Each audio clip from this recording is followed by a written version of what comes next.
The gray headstone stood starkly in the morning light, its engraved letters softened by 8 summers and 8 cold winters in Arizona. Marcus Chen knelt before it, his knees protesting the descent, his 60-year-old joints reminding him that the body keeps a tally, even when the mind tries to forget. The wildflowers in his calloused hands seemed small and insufficient, their purple petals already wilting in the September heat. Daniel Marcus Chen, the stone read, beloved son. The numbers beneath told a story too brief, 1987 to 2003.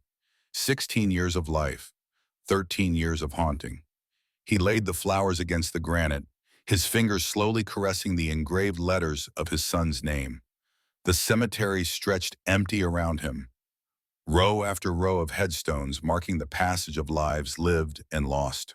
Red Hill Memorial Gardens sat on the eastern edge of town, where the desert began its slow reclamation of everything human hands had tried to build. Saguaro cacti dotted the landscape beyond the fence, their spiny arms reaching toward the sky like penitents frozen in prayer. The morning air carried the scent of sagebrush and distant rain, though the sky showed no promise of clouds. 8 years. The number rolled through his mind like a prayer he had memorized against his will. 8 years since the phone call. 8 years since he had stood in another cemetery, watching them lower Karen into the ground, her face gaunt from the cancer that had eaten her alive over 18 months of hospitals and false hopes. 8 years since he became a man alone in a house that still smelled like her perfume in the closet, her shampoo in the bathroom, her disappointment in every corner where Daniel's photographs watched him with accusing eyes. But Daniel's death had come 7 years before Karen's. 13 years ago, this very morning, a drunk driver had crossed the center line on Highway 60, turning his son into a statistic, a headline, a closed casket at a funeral where Marcus had stood too drunk to cry. The irony wasn't lost on him. The bottle he'd turned to after Daniel died was the same reason Daniel died in the first place. That night, Daniel had called him, his voice small and scared over the phone. The party had gotten out of hand. Could he come pick him up? But Marcus had been 3 whiskeys deep and climbing, the television blaring some game he couldn't remember now, and he told his son to figure it out. Get his mother to do it. He was tired. 2 hours later, the police had knocked on the door. Karen had been working the night shift at Red Hill Hospital, 12 hours of trauma and blood, trying to save strangers. She hadn't been there to answer Daniel's call, but Marcus had been. Marcus, who had promised when Daniel was born that he would always protect him, always be there when he needed him. Marcus, who had served in the Air Force and survived the Gulf War and carried wounded brothers through desert hell, somehow thinking that made him invincible, untouchable by the soft failures of civilian life. He had been wrong. The driver who had been with Daniel survived. Broken pelvis, shattered femur, 6 months of physical therapy, but alive. Daniel, sitting in the passenger seat, had borne the brunt of the impact. The steering column had crushed his chest. The coroner said he had died instantly, that he hadn't suffered. Marcus wanted to believe that. He needed to believe that. But late at night, when the whiskey stopped working and the ghost came calling, he wondered if Daniel had had time to be afraid. If he had thought about calling him, if his last thought had been disappointment that his father hadn't come. Karen had never said those words directly. She had been too kind for that, too broken by her own grief to add to his. But he saw it in her eyes every day after the funeral. Every time she looked at him, there was a question she never asked, but that hung between them like smoke. Why weren't you sober? Why didn't you go get him? Why couldn't you save our son? He hadn't had an answer then. He didn't have one now. The cancer had taken Karen slowly, cruelly. Breast cancer first, then lungs, then bones. She had fought it with the same quiet determination she brought to everything else in her life, enduring chemo, radiation, and surgeries that carved away pieces of her until there was nothing left but pain, morphine, and a hospital room that smelled of antiseptic and dying flowers. Near the end, delirious from fever and medication, she had called for Daniel. Not Marcus. Never Marcus. And when she finally slipped away on a gray Tuesday morning in November, he had felt relief mixed with his grief. Relief that she wouldn't hurt anymore. Relief that he wouldn't have to see that question in her eyes every morning over coffee. Relief in the crushing guilt that came with feeling relieved. After Karen died, he sold the house. Too many ghosts in those walls, too many memories pressed into the carpet and painted over on the ceilings. He bought a small apartment on the edge of town, 2 rooms and a kitchenette, just enough space for a man who didn't want company. The Air Force had taught him to live lean, to carry only what he needed. The Gulf War had taught him that attachment was a luxury that could kill you. So he stripped his life down to the essentials: a bed, a table, a motorcycle in the parking lot below. The photographs of Daniel and Karen went into a box in the closet. Looking at them hurt too much. Not looking at them hurt worse. The Red Hawk Motorcycle Club had saved him, though he wouldn't have used that word. Saved implied rescue, implied someone had pulled him from drowning waters and breathed life back into his lungs. What the club had done was simpler and more necessary. They'd given him a reason to wake up. Robert Steele Harrison had found him at the Veterans Hall 6 months after Karen's funeral, drunk at noon on a Thursday, staring at the names on the Gulf War memorial wall like he was searching for his own. Steele, who had been a transport pilot in the Gulf War, who had flown in the same squadron as Marcus, had sat down next to him without a word. They stayed there in silence for 20 minutes before Steele finally spoke. "We ride on Sundays. You should come." Marcus had gone. Not because he wanted to, not because he thought it would help, but because Steele had asked, and you didn't say no to a man who had saved your life in the desert 40 years ago. Red Hawk wasn't a gang, despite what the town whispered. They were veterans, mostly. Men who had seen things that couldn't be translated into civilian life, who carried wounds that didn't show on x-rays. They rode together on Sundays, long stretches of empty highway, where the engine noise drowned out the thoughts and the wind stripped away everything but the present moment. It was the closest thing to peace Marcus had found since Daniel died. The sun climbed higher, throwing harsh shadows across the cemetery. Marcus's knees ached from kneeling, but he didn't stand. Not yet. This was his ritual, his penance, his way of marking time. Every year on the anniversary of Daniel's death, he came here, brought wildflowers because his son had loved them, hated the stiff formality of roses, sat with him for an hour, and talked to a stone that couldn't answer back. Told him about his week, about the club, about the small kindnesses and cruelties of a world that kept turning without him in it. This year, he had less to say, or maybe he had run out of words. 60 years old, he thought. Daniel would have been 29, old enough to have children of his own. He might have been a grandfather. Karen would have loved that, would have filled their house with toys and laughter and all the noise that came with small children discovering the world. But that was a life that belonged to some other Marcus, some version of himself who had answered the phone sober and driven to that party and brought his son home safe. "I failed you," he thought, not for the first time. The words had become a mantra, a prayer said backward. "I failed you and your mother never forgave me, and I don't know how to forgive myself." The wildflowers lay against the stone, already dying. Everything dies eventually. That was the only promise the universe kept. Marcus's back protested as he finally stood, vertebrae crackling like old wood. His shadow fell long across Daniel's grave, a dark finger pointing west toward the highway, toward the empty miles where he would spend the rest of the day trying to outrun ghosts that ran faster than any motorcycle ever built. He touched the top of the headstone one last time, the granite warm under his palm from the morning sun. Then he turned and walked back toward the parking lot where his 1984 Harley-Davidson lowrider waited, chrome gleaming, engine cold. The bike had been his only indulgence in a life stripped to necessities. He had bought it new when Daniel was 5 and Karen was still alive, and he still believed that good things lasted. 41 years of riding, of maintenance and repair, of putting 200,000 miles on an engine that should have died a decade ago.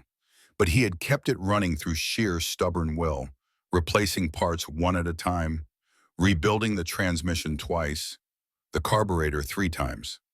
It was the only thing he owned longer than his guilt. The ride from the cemetery to the Veterans Hall took 10 minutes through morning traffic. Red Hill had grown since Marcus had first arrived in 19s, fresh out of the Air Force and looking for somewhere quiet to build a life. Back then, it had been a dying mining town, 3,000 people clinging to copper deposits that were playing out. Now it had pushed to 8,000. Retirees and families fleeing California's coast for cheaper housing and slower rhythms. The downtown had been revitalized. Old storefronts converted into coffee shops and art galleries. The kind of places that served $7 lattes and displayed paintings of the desert that somehow cost more than Marcus's monthly rent. But the Veterans Hall remained unchanged, a squat brick building on the edge of town where the revitalization hadn't reached. It was a memorial as much as a meeting place, walls lined with photographs of men in uniform, plaques listing the names of the dead from wars that stretched back to the First World War. Korea, Vietnam, Desert Storm, Iraq, Afghanistan. The dead accumulated, generation after generation, and the Veterans Hall kept their memory alive with potluck dinners and bingo nights, and quiet mornings when old men gathered to drink bad coffee and remember better days. Marcus's boots echoed on the linoleum as he pushed through the front door.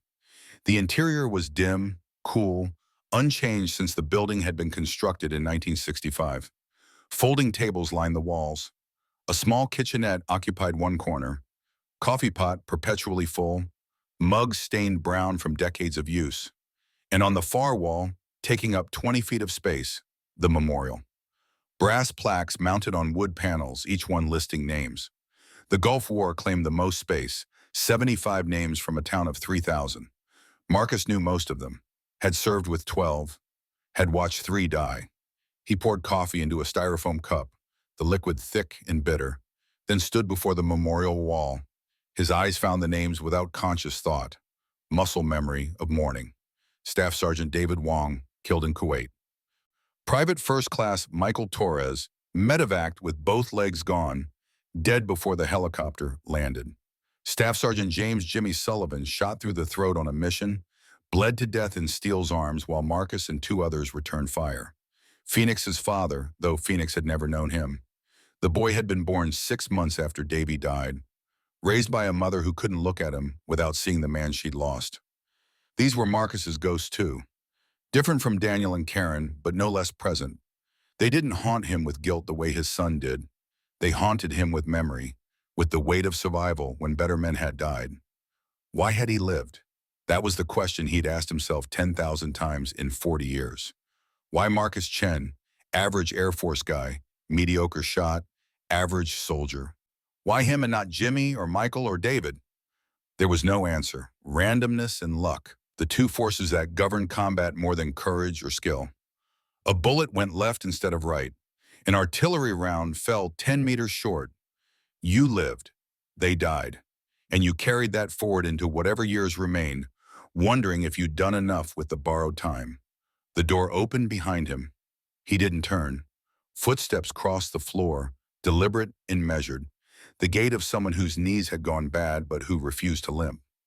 A presence settled next to him, close enough to be companionable, far enough to respect personal space. The smell of Old Spice and gun oil. Sheriff Tom Bradley, 8 years today, isn't it? Marcus didn't answer immediately. He sipped at the coffee, barely tasting it, his eyes still on the names. 69 years old. Tom, older than Marcus by 9 years, though he wore it better, still worked full-time as county sheriff, still commanded respect from deputies half his age, still showed up at the office every morning at 6 sharp. Vietnam War veteran, though he'd been barely 18 when he'd enlisted, young enough that the Marines had put him through boot camp and shipped him overseas before he fully understood what war meant. He'd come home with a silver star and nightmares that still woke him at 3 in the morning. You remember, Marcus said, it wasn't a question. Tom's reflection appeared in the glass that covered the memorial plaques, his face distorted by the overhead lights. How could I forget? Buried my son the same year, different circumstances, same hole in the chest. They stood in silence, 2 old soldiers before a wall of the dead, veterans of wars separated by a generation, but united by the specific knowledge of what it meant to send young men to die for reasons that seemed less clear with every passing year. Wade's son had been a Marine too, 3rd generation. He'd died in Fallujah, IED, on a road that had been cleared and marked safe 2 hours before. He'd been 23. Wade and his wife had buried him in the same cemetery where Sarah lay. Different section, but same earth. You ever stop feeling like you failed them? Marcus asked.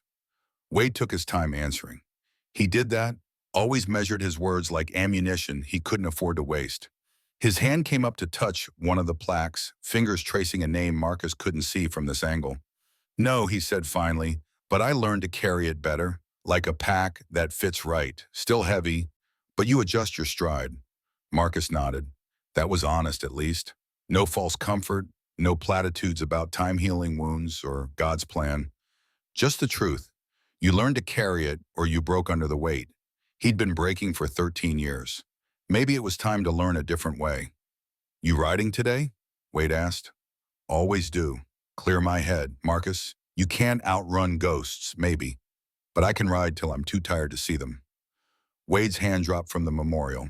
He turned to face Marcus directly, his sheriff's uniform crisp despite the early hour, badge polished to a mirror shine.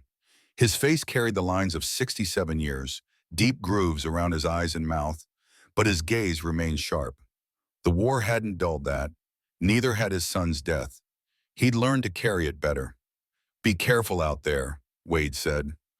Willow Highway sees a lot of accidents this time of year. Summer tourists heading home, not paying attention. I'm always careful. That was a lie, but Wade didn't challenge it. He knew about Marcus's Sunday rides, the long hours on empty highway pushing the bike to speeds that would get him arrested if any deputy caught him. But Wade made sure no deputies patrolled Willow Highway on Sunday mornings. Small mercy from an old friend who understood that some men needed to flirt with death to remember they were still alive. Wade placed a hand on Marcus's shoulder, brief pressure through the leather jacket. Be careful, he repeated. Then he was gone, footsteps echoing back across the linoleum, doors swinging shut with a pneumatic hiss. Marcus finished his coffee in the empty hall. The names on the wall stared back at him. Bronze letters catching the light. He knew what they'd say if they could speak. Stop wasting the life we didn't get. But knowing and doing were different countries, separated by an ocean of grief that he'd been trying to cross for 13 years. He left the Veterans Hall and climbed back onto his bike. The engine turned over with a deep rumble, familiar as his own heartbeat. He'd be late meeting the others, but they'd understand. They knew where he'd been. They knew what today meant. The Red Hawk Motorcycle Club gathered at Miller's gas station on the western edge of Red Hill, where the town gave way to open desert and Highway 60 stretched toward the horizon like a promise. The gas station had been there since 1958, the original owner long dead, but the current proprietor kept the vintage pumps and faded signage as a tribute to simpler times. 2 pumps, cash only, no computer screens or credit card readers, just gas and oil and a candy counter that still sold Charleston shoes and Red Hots. 5 motorcycles waited in the parking lot when Marcus arrived. 5 men who'd ridden with him through more Sundays than he could count, through seasons and years and the slow accumulation of losses that came with growing old. They stood in a loose circle, morning light glinting off chrome and leather, their faces turning toward him as he pulled in. No words of greeting, just nods, acknowledgement of his presence and his pain and the fact that he'd shown up despite it. That's what brothers did. Steele lit a cigarette, the flame from his Zippo bright in the shade of the gas station overhang. 58 years old, tall and rail-thin, hair gone white but still thick enough to pull into a ponytail. He'd been a medic in the Gulf War, assigned to Marcus's unit at Khe Sanh, and had saved more lives than he'd taken. But the war had changed him the way it changed everyone. The gentle bedside manner he'd learned in medical training had hardened into something more brittle, more sardonic. He smiled less than he used to, laughed mostly at things that weren't funny, but his hands remained steady, and when someone needed help, Steele was always first to arrive. Ready to ride Gunner, the nickname from 40 years ago, from the M60 Marcus, had carried through the jungle, heavy and lethal and somehow comforting in its mechanical simplicity. Marcus killed the engine. Silence settling over the parking lot. Born ready, Doc. Kodiak Jensen stood apart from the others, performing his pre-ride inspection with the methodical precision of a former police officer who'd spent 30 years enforcing traffic codes. 62 years old, built like his nickname suggested, 6'5" and 280 pounds of muscle gone soft around the middle, but still formidable. He'd retired from the Red Hill Police Department 5 years ago, full pension and a commendation from the mayor, but the cop never left him. He noticed things, watched for trouble, kept mental notes of license plates and suspicious behavior even when he wasn't wearing a badge. Your rear tire's down 5 psi, Kodiak said without looking up from his inspection, and you need to adjust your chain tension. The mechanic shattered into individual notes as each rider downshifted. The form resolves into focus as they close the distance. A child, a girl perhaps 10 years old, barefoot and staggering, her face smeared with dirt and tears. Her dress was torn, once yellow but now stained brown with dirt and what might have been blood. She ran toward the highway with a desperate gait, the grace of someone at the end of their endurance. And she was screaming. The sound cut through engine noise and wind, high and terrified and unmistakably human. Marcus felt it in his chest, a spike of adrenaline that brought everything into sharp focus. He hit the brakes, the lowrider's wheels locked up briefly before he released and reapplied pressure, bringing the bike to a controlled stop on the shoulder. Behind him, 5 more bikes slid to a halt, riders dismounting before engines died. The girl reached the pavement and collapsed to her knees 20 feet from where Marcus stood.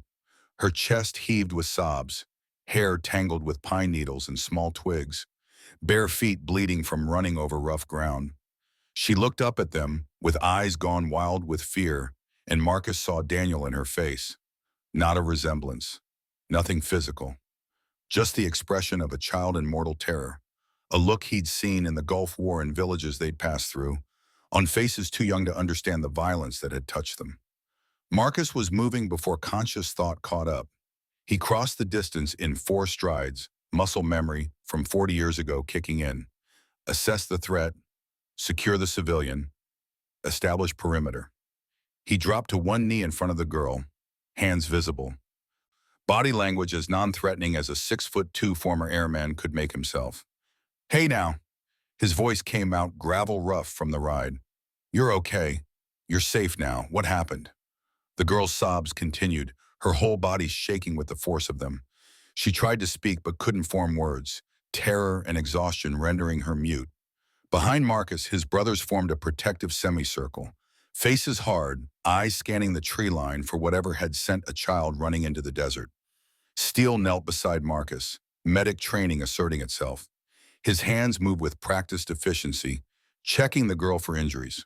Pulse rapid but strong, breathing labored but clear, cuts and scrapes but nothing arterial. He pulled a first aid kit from his saddlebag, produced a bottle of water. Drink slow, just a little. The girl took the bottle with shaking hands and drank, water dribbling down her chin. Color began to return to her face. Her breathing slowed fractionally. Marcus waited, patient, while Steele worked. Rushing her would only make it worse. Bear's voice carried from behind them, low and urgent. Marcus, we've got tire tracks coming out of the woods. Fresh, and footprints heading back in. Marcus filed that information, cataloged it, but kept his focus on the girl. She'd lowered the water bottle, was looking at him now with eyes that were clearing, fear giving way to desperate hope. Please, she managed finally, don't let him take me back. Who? Marcus asked, though cold certainty was already forming in his gut. My uncle. Her voice broke on the word. He brought me here. He was going to. Going to. She couldn't finish. Didn't need to. Marcus understood. Understood with a clarity that bypassed thought and went straight to instinct. To the rage that lived permanently in his chest next to the grief. Rage at a world that let children suffer while good men died young. He'd seen it in the Gulf War, villages destroyed by men on both sides who'd somehow lost sight of what they were fighting for. He'd seen it in Daniel's face in the casket, the waste of potential, of life cut short by someone's carelessness. And now here, on a highway that should have been empty, a child running from something worse than death. What's your name? He asked, forcing his voice to stay gentle despite the fury building behind his teeth. Lily Chen Martinez. The name hit Marcus like a physical blow. Chen, his last name. A coincidence, there were thousands of Chens, but still the connection felt like something, a thread linking past and present in ways he couldn't yet understand. Okay, Lily, I'm Marcus. These are my friends. We're going to help you. But I need you to tell me what happened. Can you do that? Lily nodded, tears still streaming, but her breathing steadying. My parents died 3 years ago. Car accident. After that, Uncle Raymond, he changed. Started drinking. Started bringing bad men to the house. Men who scared me. Marcus felt Steele tense beside him. Behind them, Boxer's voice carried, low and threatening. Where is he now?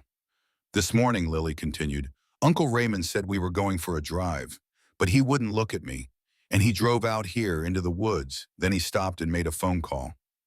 She swallowed hard. I heard him say he had what they wanted, that she was 10 and healthy, and when did they want to pick her up? The silence that followed stretched tight as wire. Marcus heard Bear's breath hiss out between his teeth, heard Jake curse under his breath, felt his own hands curl into fists before he consciously relaxed them. Violence wouldn't help Lily. Control would. When he walked away to finish the call, Lily said, I ran. Just ran. I didn't know where I was going. I just knew if I stayed, something bad would happen. Something I couldn't come back from. Marcus studied her face, seeing the truth in every line. 10 years old. Same age Daniel had been when Marcus had first taught him to ride a bicycle, running alongside while he wobbled and laughed and finally found his balance. 10 years old and already carrying trauma that would mark her forever unless someone stopped it, unless someone stood between her and the monsters. You did the right thing, he told her, meaning it absolutely. Running was brave. You were brave, and you're safe now. We're not going to let anyone hurt you. Lily's face crumpled with relief, and she leaned forward, arms reaching. Marcus caught her gently, let her bury her face in his shoulder while sobs racked her small frame. Over her head, his eyes met Steele's.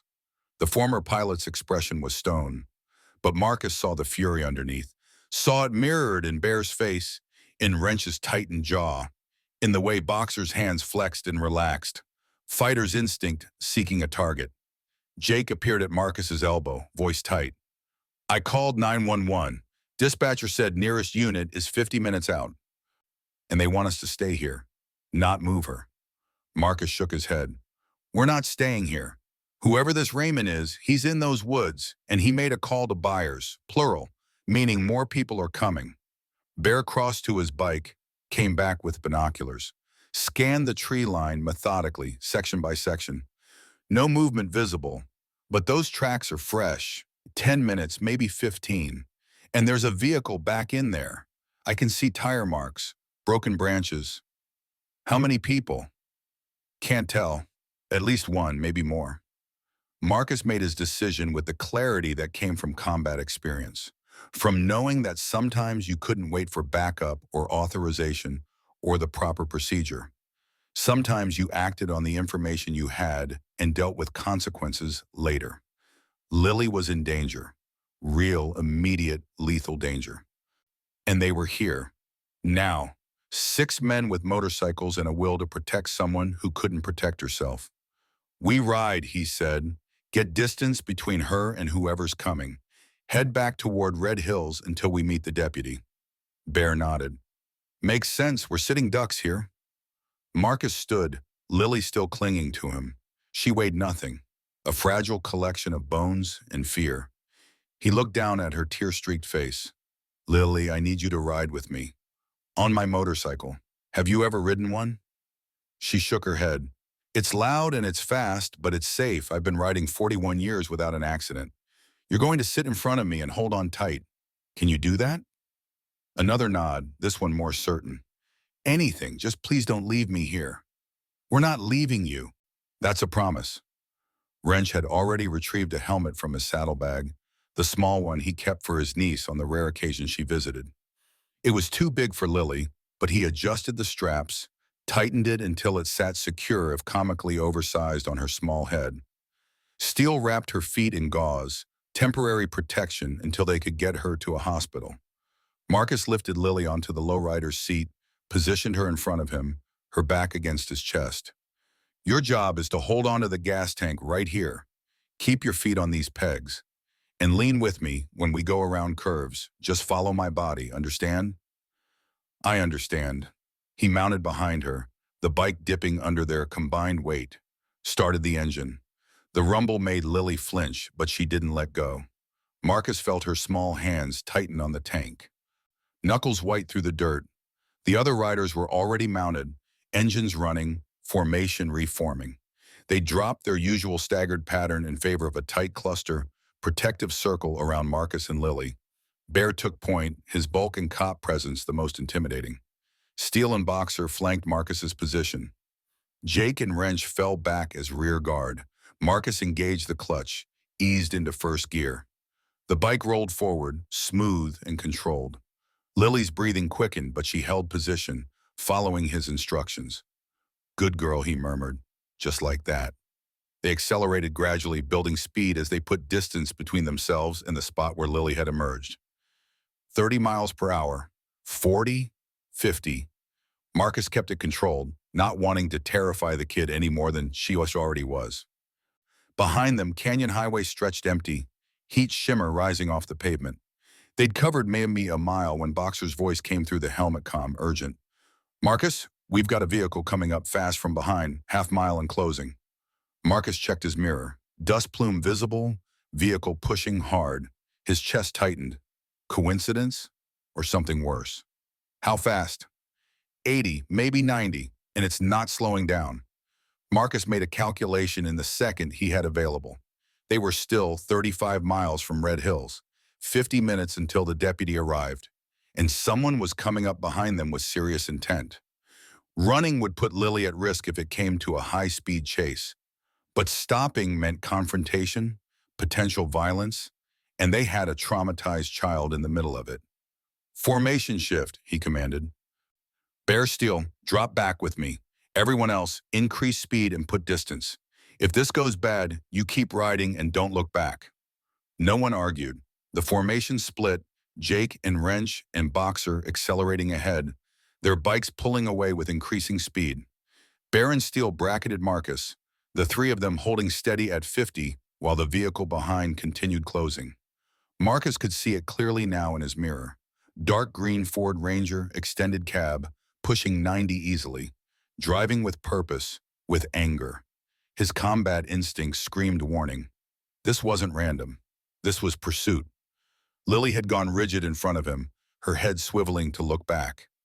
Marcus felt her start to shake. That's him, she said, voice barely audible over the engine noise. That's Uncle Raymond's truck. Marcus's hands tightened on the grips. Okay, that's fine. Just hold on tight and trust me. The truck closed to a quarter mile. Marcus could make out a figure behind the wheel, male, hunched forward, both hands gripping. No passengers visible. One man, desperate and determined. That might be an advantage. Desperation made people stupid, made them take risks they shouldn't. Marcus's mind raced through scenarios. They couldn't outrun a truck on this highway, not with Lily on the bike and no protection. Fighting was possible but risky, endangering the kid. Talking might work if Raymond was rational, but men who tried to sell children rarely were. That left positioning tactics, using the terrain and their numbers. Bear's voice. Instructions? Get ready to block if he tries to pass. We keep him behind us until the deputies arrive. And if he's armed, then we deal with that when it happens. The truck closed to 500 feet, 400. Marcus could see the driver's face now, distorted by speed and mirror reflection, but recognizable as human, as desperate. Raymond Martinez, presumably. Former uncle, current predator. A man who'd broken something fundamental in himself and thought he could trade a child to fix it. 300 feet. The truck's engine roared, transmission downshifting for more power. It swerved into the oncoming lane, trying to pass. Bear reacted instantly, his ultra-classic sliding left, blocking. The truck swerved back, frustrated. Steel moved right, closing that angle. 200 feet. Marcus could feel Lily trembling against him, fear vibrating through her small frame. He wanted to comfort her, wanted to promise everything would be fine, but he'd learned long ago not to make promises he might not keep. Instead, he kept his voice steady, calm, the tone that had kept young airmen from panicking under fire. You're doing great, Lily. Just hold on. We've got you. The truck closed to 100 feet, near enough that Marcus could see Raymond's face clearly. Unshaven, eyes wild, mouth moving in what might have been screaming or crying or both. He looked like a man at the end of something. All options exhausted, desperation curdled into rage. Dangerous, unpredictable. 50 feet. The truck's front bumper filled Marcus's mirror. He calculated speed and distance, planned his response. If Raymond tried to ram them, Marcus would brake hard, let the truck overshoot, then accelerate and create distance. Risky with Lily on the bike, but better than taking a direct hit. 25 feet, Raymond's hand appeared out the driver's window. Not a weapon, just gesturing, pointing, demanding. Trying to communicate something through speed and fear and the gulf between them. 10 feet. Then the truck's brake lights flared red. The distance opened fractionally. Raymond was backing off, falling back to 50 feet, then 100. He'd made his point, let them know he was there, but wasn't committing to violence. Yet. Marcus's tactical mind cataloged this new information. Raymond wanted Lily back, clearly, but he wasn't willing to kill her to get her. That suggested some thread of humanity remained, some line he wouldn't cross. That could be leverage, or it could be temporary restraint that would collapse under enough pressure. The truck maintained position 100 feet back, neither advancing nor retreating. A standoff at 50 miles per hour, predator and prey and the men standing between them. Marcus's options narrowed. They were still 20-plus miles from help. Running hadn't worked. Fighting would be reckless. That left talking, though talking on a highway at speed was nearly impossible. But nearly impossible was different from impossible. He eased off the throttle, slowing incrementally. Baron Steel matched his speed, the formation tightening. The truck behind slowed proportionally, maintaining distance. Marcus brought them down to 40 miles per hour, then 30. Slow enough for conversation if Raymond was willing. The truck stayed back. Marcus brought them down to 20, then 15. Finally, he pulled onto the shoulder and stopped. Boot heels digging into gravel. Baron Steel flanked him, bikes idling, hands visible, but bodies positioned to move fast if needed. The truck stopped 100 feet back, engine running, driver door opening. Raymond Martinez climbed out with the careful movements of someone who'd been driving too fast and too angry and was now crashing from the adrenaline. He was tall, 6 feet maybe, but gaunt, weight loss evident in the way his jeans hung loose on his frame. His face showed the damage of sustained stress, deep lines, sunken eyes, skin with the gray pallor of someone who wasn't eating or sleeping right. His hands shook as he raised them, palms out, universal gesture of peace. Please, his voice carried across the distance, cracking on the single word. Please don't take her any further. Just, please. Marcus didn't move, didn't respond. He felt Lily pressed against his chest, breathing rapidly, her whole body coiled with tension, ready to flee. Baron Steel held position, silent witnesses, letting Marcus handle this. The leader's burden. Raymond took a step forward. Marcus's hand moved fractionally toward the knife sheathed on his belt. Raymond saw it, stopped, raised his hands higher. I'm not going to hurt anyone. I need to explain. Your explanation can wait for the police, Marcus said. They're on their way. You don't understand. Raymond's face crumpled, something desperate breaking through. I didn't have a choice. They were going to kill me. They said if I didn't bring her. He's lying, Lily said, voice small but certain. He called them. He said he had what they wanted. I heard him. Raymond flinched like she'd struck him. Lily, please, you have to understand, I was trying to buy us time. I thought if I went through the motions, if I met with them, I could find a way out. By bringing your niece to a handoff? Bear's voice cut through, cold as steel. That's your definition of protection? She's not my niece by blood, Raymond said, then immediately looked like he regretted the words. I mean, not biologically. Her mother was my sister, but Lily, her father was from her mother's first marriage. After her parents died, Marcus felt rage building in his chest, the kind of cold fury that in the Gulf War had made him dangerous, made him the airman who'd volunteered for rescue missions when others held back. This man, this broken excuse for a guardian, had just given away the truth. Lily was expendable to him because she wasn't blood, as if love required DNA. So that makes it okay? Marcus kept his voice level through force of will. She's not yours biologically, so you can sell her to traffickers? No. Raymond took another step, desperation overriding caution. That's not what I meant. I loved her mother. I've tried to take care of Lily, but after Maria died of cancer, and then I lost my job, and the debts kept piling up. Marcus went cold at the mention of cancer. Karen had died of cancer. Maria had died of cancer. Different women, different times, but the same thief stealing mothers from children. The men I owed money to, Raymond continued, voice breaking, they gave me a choice. Pay what I owed or provide collateral. I thought I could stall them, thought I could find another way, but they kept pressing, kept threatening. This morning they said it was today or they'd kill me. Kill us both. So you chose to save yourself by selling her, Steele said, voice flat with contempt. I was trying to save us both. Raymond's control was cracking, desperation bleeding through. I thought if I brought her here, if I went through with the meeting, I could see who these people were. Get information.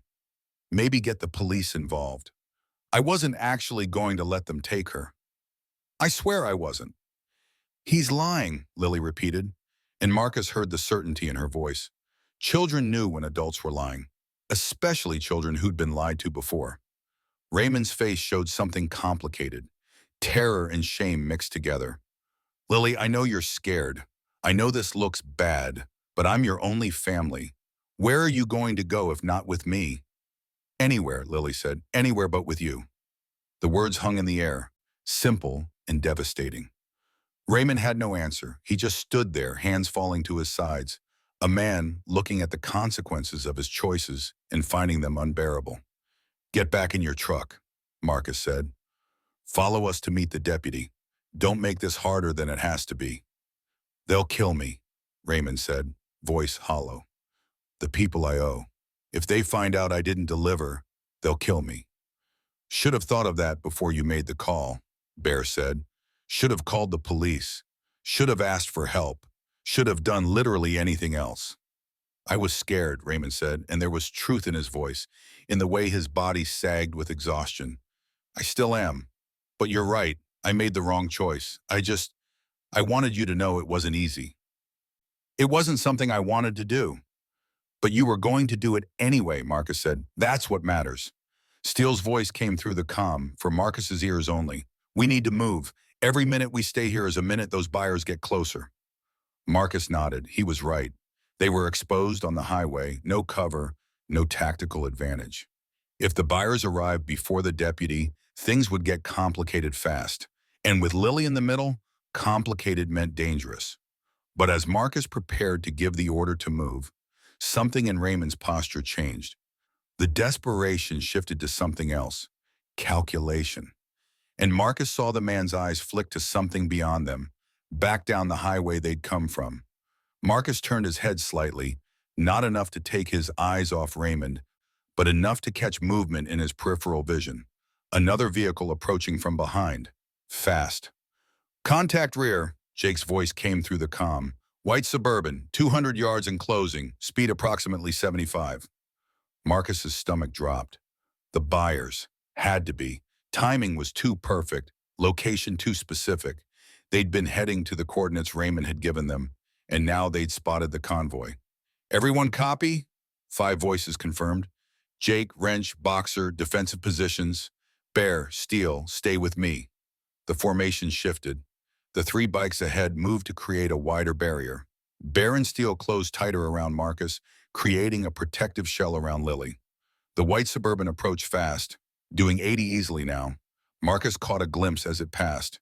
2 occupants visible in front, possibly more in back. The vehicle didn't slow, didn't stop, just continued past them at high speed. But 100 yards beyond their position, the Suburban's brake lights flared. The vehicle slowed, pulled onto the shoulder, stopped, sat there for 10 seconds, engine idling. Then it began to turn around. They made us, Bear said. They're coming back. Raymond had seen it too. His face went from desperate to terrified. Oh God, they're here. You need to go.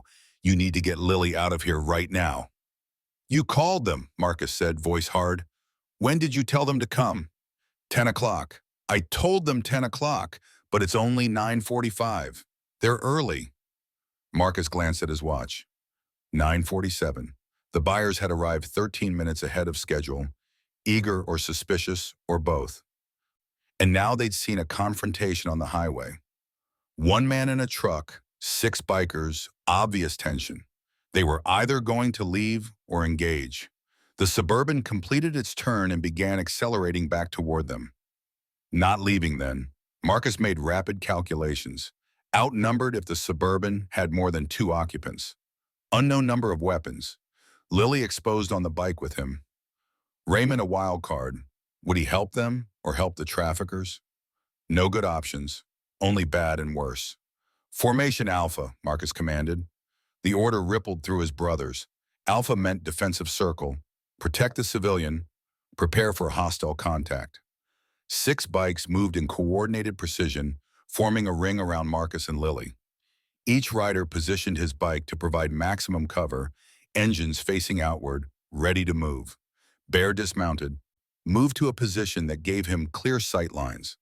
Steele stayed mounted, but shifted his weight, ready to drop and use his bike as cover. The Suburban closed the distance. 50 yards, 25. It pulled up parallel to Raymond's truck, driver's window rolling down. A man leaned out, late 30s, short dark hair, wraparound sunglasses. Not dressed like a tourist, dressed like someone who did this professionally. Raymond, the man called out, voice carrying clearly across the morning air. You want to explain what's happening here? Raymond was shaking now, hands trembling visibly. These guys, they were just passing by. Found Lily on the road. She got scared, ran into the woods. I was trying to explain. She ran. The man's voice went cold. Or you let her run because you were having second thoughts. No, I mean, she just got scared. Kids do that, but it's fine. Everything's fine. I can get her back. Doesn't look fine. A second man emerged from the Suburban's passenger side. Younger, mid-20s, but with the same professional bearing. Invisibly armed, handgun in a hip holster, not even trying to conceal it. Looks like you've got 6 bikers interfering with our business. Marcus kept his voice steady, projecting calm authority. This isn't your business. This is a child in danger.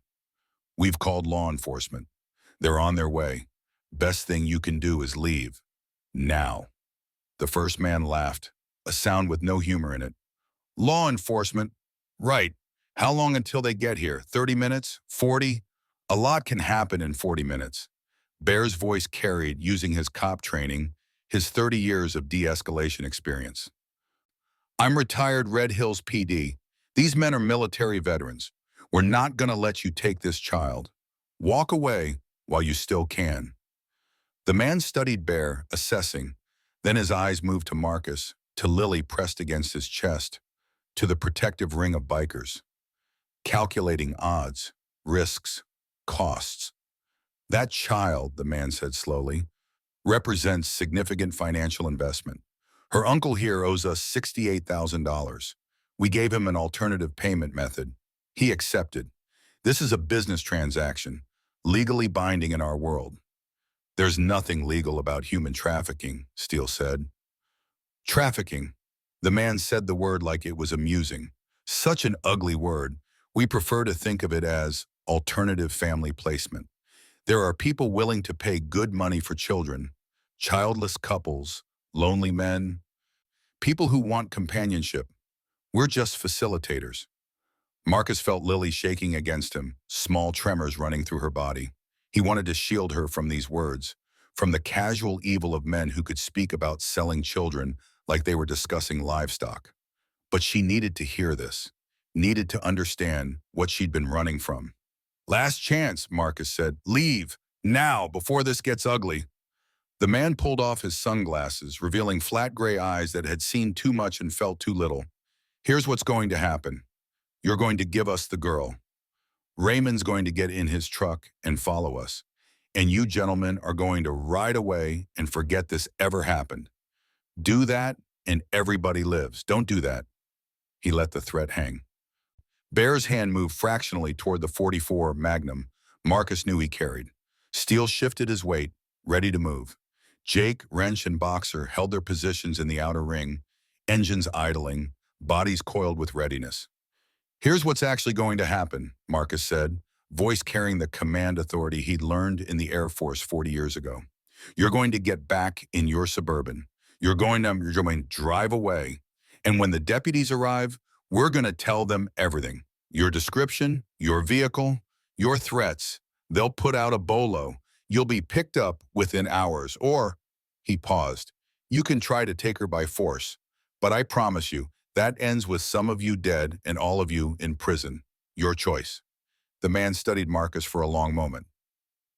Whatever he saw on Marcus's face must have convinced him this wasn't a bluff, because he smiled, thin and cold, and put his sunglasses back on. This isn't over, he said. Raymond knows that. He owes us. One way or another, he pays. I think Raymond's payment plan just changed, Bear said. Prison's going to keep him busy for the next decade or two. The man's smile widened. Prison. Right. You think Raymond's going to prison. That's cute. He looked at Raymond, still standing by his truck, shaking. You tell them anything, Raymond, and we'll find you. In prison, out of prison, doesn't matter. We always find people who talk. Then he climbed back into the Suburban. The younger man got back in the passenger side. The engine revved, and they drove away. Headed east, back the direction they'd come. Accelerating to highway speed within seconds. Gone. The tension that had been wound tight as wires suddenly released. Marcus felt it in his body, the adrenaline crash beginning, hands starting to shake slightly on the handlebars. Around him, his brothers were experiencing the same thing. Boxer rolling his shoulders, Steele cracking his neck, Bear blowing out a long breath. Jesus, Jake said. I thought that was going to get really bad. It still might, Bear said, pulling out his phone. I got the license plate and photos. Deputies are going to want those. Raymond had collapsed against his truck, legs giving out, sliding down to sit on the ground with his back against the driver's door. He looked like a man who'd just seen his future and found it terrifying. Marcus focused on Lily. You okay?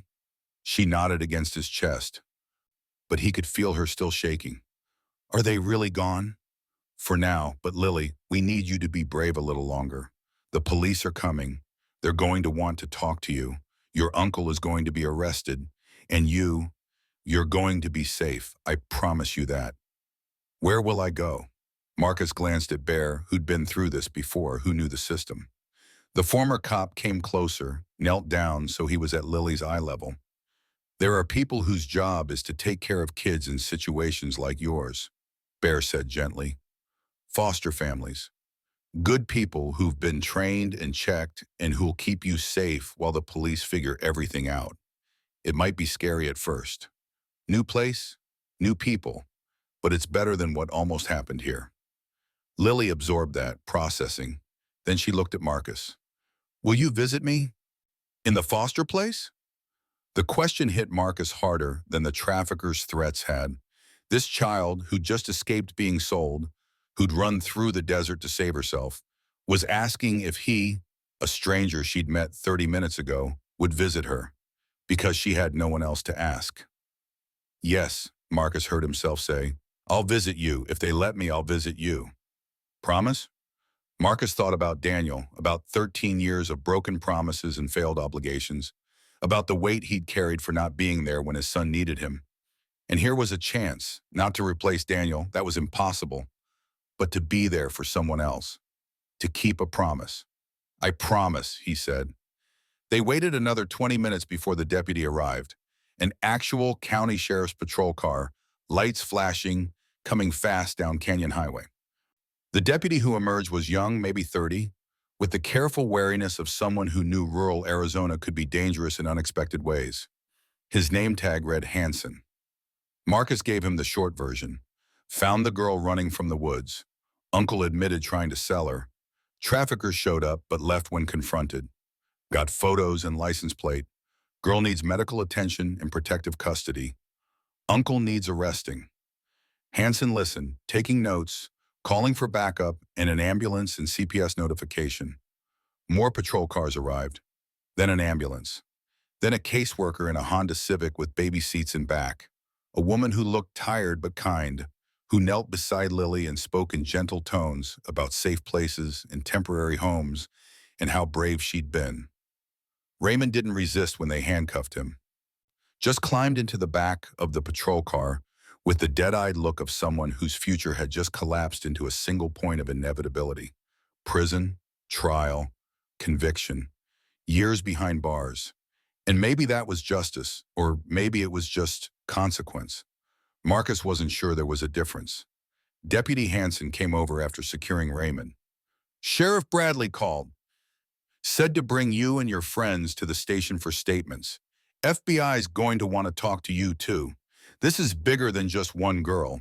If those traffickers have been operating in the area, Bureau will want to shut down the whole network. Marcus nodded, expected. They'd violated protocols, inserted themselves into a federal crime, maybe even compromised an investigation. But Lily was safe. That's what mattered. Lily appeared at the ambulance, caseworker beside her.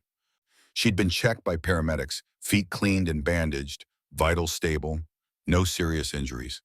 But her eyes held something old, something no 10-year-old should carry. Trauma that would mark her for years, maybe forever. She walked directly to Marcus, looked up at him with eyes that had seen too much. Thank you, she said, for stopping, for helping me. You saved yourself by running, Marcus told her, meaning it. We just gave you a ride. She smiled, small and uncertain, but there. You promised you'd visit. I did, and I will. When? Soon as they let me, soon as you're settled somewhere safe. I'll come, I promise. The caseworker gently touched Lily's shoulder. We need to go, sweetie. Get you checked in, find you a place to stay for tonight. Lily nodded but didn't move immediately. She was looking at all 6 bikers now, memorizing faces. Thank you, she said again. All of you, you're like guardian angels. We're not angels, Boxer said, voice rough with emotion. But we'll keep an eye on you. That's a promise. Then Lily was being led away, small hand in the caseworker's larger one, walking toward the Honda Civic.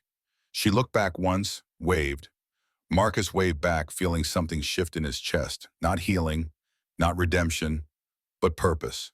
The convoy to Red Hills Sheriff's Station was official and slow, patrol cars leading, bikers following.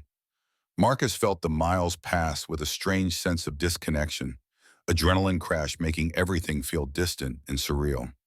They'd started this morning with a ride to outrun grief. They were ending it as part of a criminal investigation and a child's rescue. The station was a modern building on the south side of town, solar panels on the roof, secure parking in back. Sheriff Tom Bradley stood outside when they arrived, arms crossed, face unreadable. He waited while the deputies parked, while the ambulance pulled into the loading zone with Lily, while 6 bikers killed their engines and dismounted. Marcus, Tom said, we need to talk. The interview room was institutional and cold, metal table bolted to the floor, chairs uncomfortable by design. Marcus sat across from Tom, no deputy present, just 2 old soldiers having a conversation that straddled the line between official and personal. You want to tell me what the hell happened? Tom asked.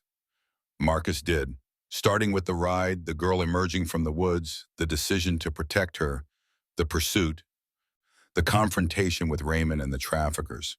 He left out nothing, kept his voice factual, report style. Tom listened without interrupting, face growing darker as the story progressed. When Marcus finished, silence stretched. Tom leaned back in his chair, the metal creaking under his weight. You know how many laws you broke? Probably a lot. Interference with law enforcement. Reckless endangerment. Could argue kidnapping since you took Lily without guardian consent. Her guardian was trying to sell her. I know, which is why the DA isn't going to press charges. But Marcus, you put yourself and that girl in serious danger. Those traffickers could have opened fire, could have killed all of you. They could have, Marcus agreed, but they didn't, and Lily's safe, that's what matters. Tom's expression softened fractionally. You're not wrong, but you're also not a cop. You can't just insert yourself into situations because you think it's right. Would you have waited? Marcus asked. If it was you on that highway and you saw a 10-year-old running from traffickers, would you have waited 50 minutes for backup? Tom didn't answer immediately. He looked down at his hands, scarred from decades of police work, then back up at Marcus. No, he said finally, I wouldn't have, which is why I'm having this conversation as your friend, not your sheriff. Marcus felt something loosen in his chest. He hadn't realized how much he'd needed Tom's approval, the blessing of someone whose opinion mattered. They sat in silence for a moment. Two men who'd buried children and buried friends and somehow kept getting up every morning. The FBI's coming tomorrow, Tom said. Human trafficking's federal. They'll want statements from all of you. And they're going to go hard on Raymond, try to flip him, get information on the network. He say anything yet? Plenty. He's cooperating fully. Says he got into debt with loan sharks. They gave him a choice between paying or providing product. He chose product, thought he could stall long enough to figure a way out. Classic desperation spiral. Marcus thought about Raymond by the truck, hands shaking, face showing the damage of sustained terror. Any part of his story that's true? Most of it, probably. Bank records show he's underwater financially. Phone records show multiple calls to numbers associated with trafficking operations. His sister, Lily's mother, did die 3 years ago. Cancer. He's not lying about that. He's a victim who became a victimizer. Sad but not uncommon. What happens to Lily? CPS is placing her with an emergency foster family tonight. Tomorrow they'll start the process of finding permanent placement. No other relatives, apparently. Mother was an only child, grandparents deceased. Raymond was her only guardian. So she goes into the system. Better than being sold. True, but barely. Marcus knew about the foster system, knew about kids bouncing between homes, never quite belonging anywhere. Jake had lived it, and the scars went deep. Lily would survive, probably. But thriving was different from surviving. Can I see her? Marcus asked, before she leaves. Tom considered. Technically, no, but I'll make it happen. You earn that much.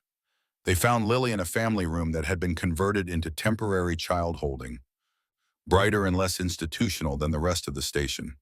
She sat on a couch that had seen better days, wrapped in a blanket despite the September heat, speaking quietly with the CPS caseworker. When Marcus entered, her face lit up. Marcus! The caseworker looked up, assessing. You're one of the bikers?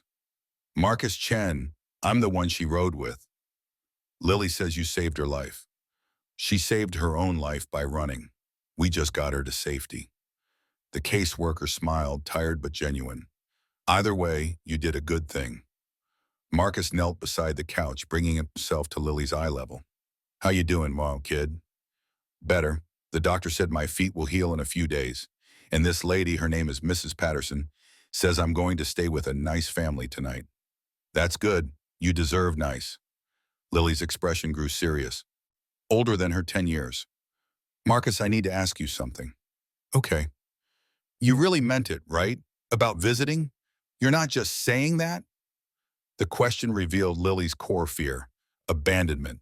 Everyone she'd trusted had either died or betrayed her. Why should he be different? Marcus met her eyes. Lily, I'm going to tell you something I learned in the Air Force. When you make a promise to someone, you keep it, no matter what. No excuses. Your word is everything. Like a pinky promise? Better than a pinky promise. This is a...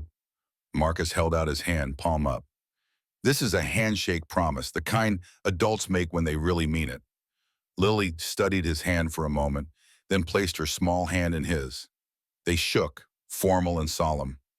Okay, she said, I believe you. Good, because I'm going to visit as often as they let me. And if you need anything, anything at all, you tell Mrs. Patterson and she'll find a way to reach me. Understand? Lily nodded, tears starting again, but happier tears this time. Can I hug you? Of course you can. She leaned forward and wrapped her arms around his neck, clinging tight. Marcus held her gently, this broken child who'd somehow found courage to run towards strangers, and felt something shift in his chest that hadn't moved in 13 years. Not healing, not redemption, but purpose. A reason to stop running and start standing. When Lily finally released him, Mrs. Patterson had tears in her eyes too. "We need to go," she said softly. "But Marcus, I'll make sure you can visit. You have my word on that." Outside the station, as the sun dropped toward the western horizon and cast long shadows across the parking lot, the Redhawks gathered around their bikes. No one spoke immediately. They'd been through enough together that words weren't always necessary. Steele lit a cigarette, smoke curling into the evening air. "Hell of a ride! Hell of a ride," Bear echoed. Marcus looked at his brothers, these men who'd followed him into danger without question, who'd protected a child they didn't know because it was right. 60 and 64 and 57 and 50 and 54 and 50 years old, veterans and ex-cops and mechanics and fighters, broken in their own ways but united in purpose. "Thank you," Marcus said. "All of you." Wrench, who rarely spoke, found words. "We're brothers. That's what brothers do." And that was everything, really. That was the whole truth. Brotherhood meant showing up when it mattered, standing between danger and those who couldn't protect themselves, doing the next right thing even when the cost was high. They rode back through Red Hills as the sun set, formation loose and tired, heading to their separate homes and lives. Marcus rode alone to his apartment, parked the lowrider in its usual spot, climbed the stairs to the second floor. Inside, the apartment was exactly as he'd left it, empty, quiet, haunted by memories. But tonight, something was different. Tonight, Marcus didn't pour a drink, didn't sit in the dark wrestling with ghosts. Instead, he opened the closet and pulled out the ball of photographs, the ones he'd hidden years ago because looking hurt too much. He spread them across the kitchen table. Daniel at 5, gap-toothed and laughing. Daniel at 10, Lily's age, fierce and beautiful. Karen young and healthy before the cancer, holding Daniel at his baptism. Marcus sat with the photos until midnight, letting himself remember not just the loss, but the love, not just the failure, but the years before when he'd gotten it right.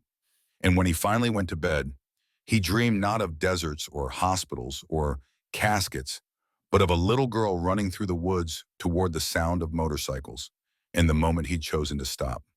The morning sun painted Red Hills in shades of amber and gold as Marcus pulled his lowrider up to the community center on a Saturday in October. At 63, his knees still protested when he dismounted, but he'd learned to work with the pain rather than against it. Lily waited for him on the steps, now 13 years old, taller, her black hair pulled back in a ponytail. The scars from that day were still there. Marcus saw them sometimes flicker across her eyes when she thought no one was watching, but she'd learned to carry them, as he had learned to carry his.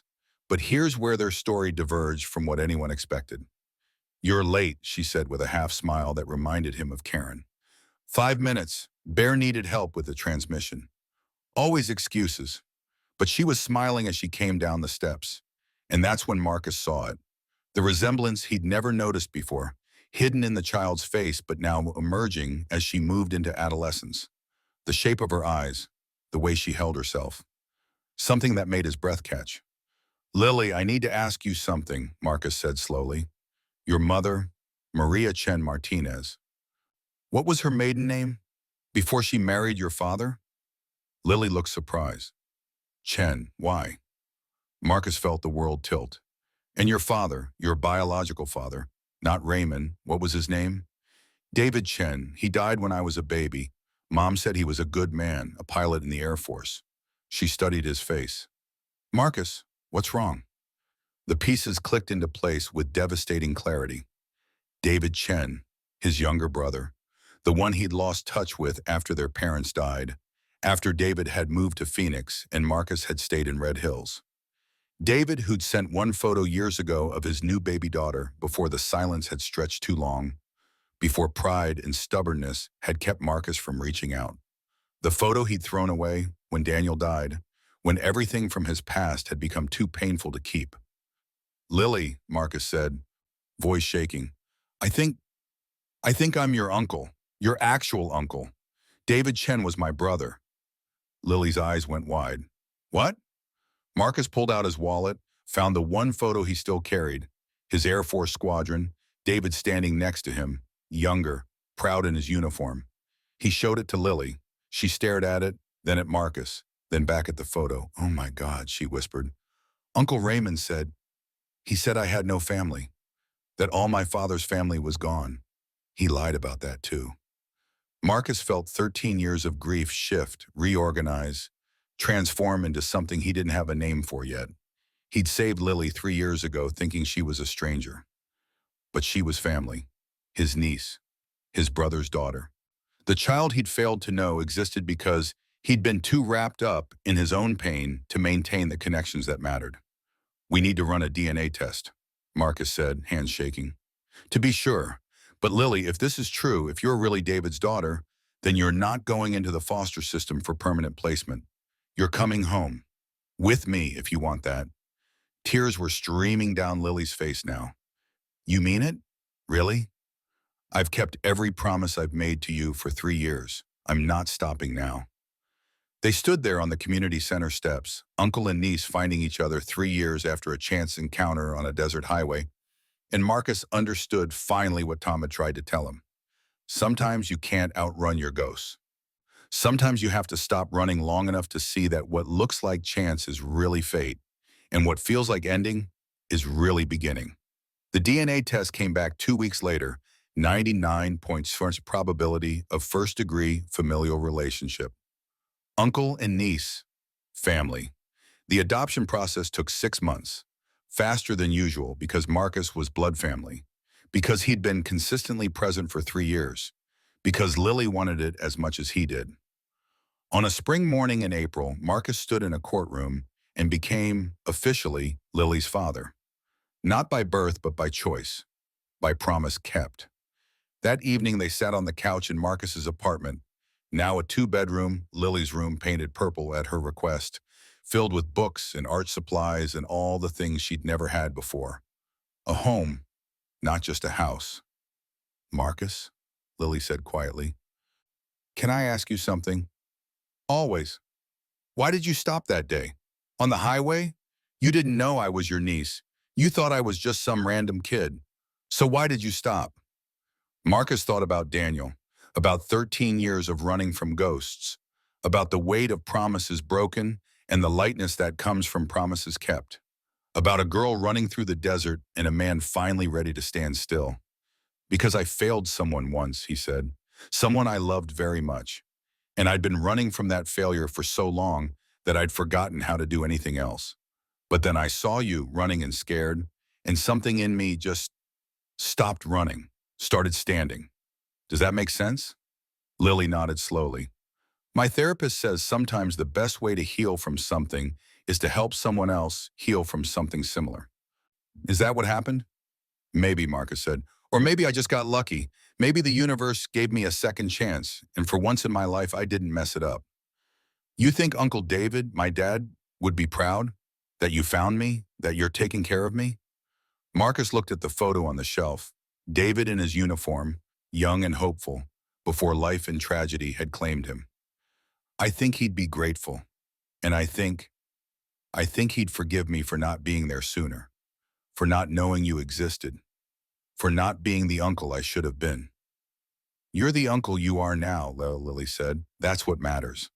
From the mouths of 13-year-olds, Marcus thought. Wisdom beyond years.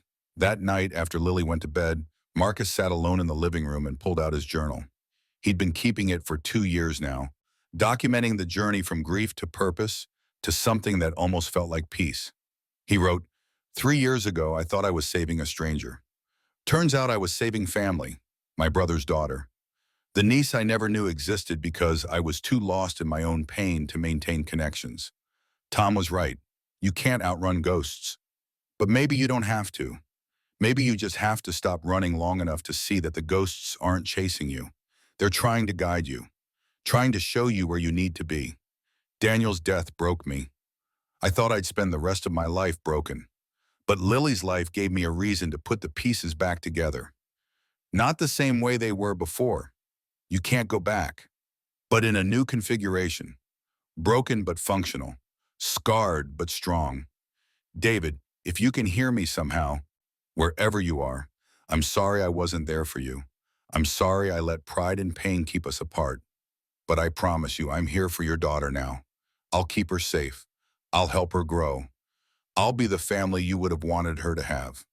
And Daniel, my son, my boy, who I failed that night 13 years ago, I'm still sorry. I'll always be sorry. But I'm also finally understanding what it means to live with regret without being consumed by it, to carry the weight without letting it crush me, to honor your memory by being present for someone else who needs me. 63 years old, most of my life behind me, but whatever time remains, I'm going to use it well. I'm going to be the father Lily deserves, the Uncle David never got to be, the man I wish I'd been 13 years ago. Maybe that's all any of us can do.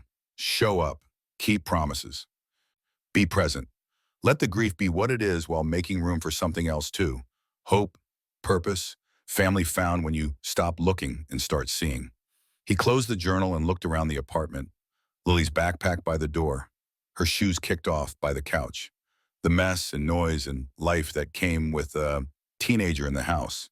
It was perfect. Marcus stood and walked to Lily's room, cracked open the door to check on her. She was asleep, peaceful, safe, home. He pulled the door closed quietly and stood in the hallway, feeling the weight of 13 years finally beginning to lift. Not gone, never gone, but lighter, bearable, balanced by the weight of a promise kept, a child saved, a family restored. In the morning, they'd have breakfast together, pancakes because it was Sunday and Sundays meant pancakes. Then Marcus would ride with the Red Hawks, Steel and Bear and Wrench and Boxer and Jake, his brothers who'd been there the day everything changed. And they'd ride through the desert, 6 men who'd learned that sometimes salvation comes in the form of a child running through the trees, in the choice to stop. Always the choice to stop.